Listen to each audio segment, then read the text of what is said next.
Facebook पे सवाल है, मुझे नाम याद नहीं, किसी का सवाल है। वो ये पूछ रही हैं कि वो जो क्रीम इस्तेमाल करती हैं उसमें काऊ या शीप की चर्बी फ़ैट शामिल है जो कि शायद ज़ुबा नहीं होती सही तरीके से, तो क्या उसको इस्तेमाल करना जायज़ है? हाँ, उसमें ऐसा है कि अगर वो चर्बी उसके अंदर डाली गई है और तो वो केमिकल प्रोसेस से गुजर चुकी है, यानी उसकी माहियत बदल गई है, तो फिर उसको इस्तेमाल कर सकते, उसमें कोई मजाका नहीं है।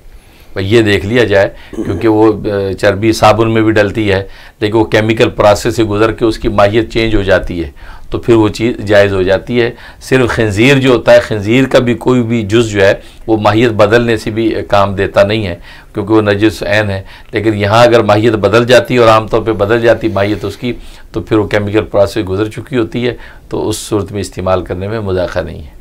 बहुत शुक्रिया।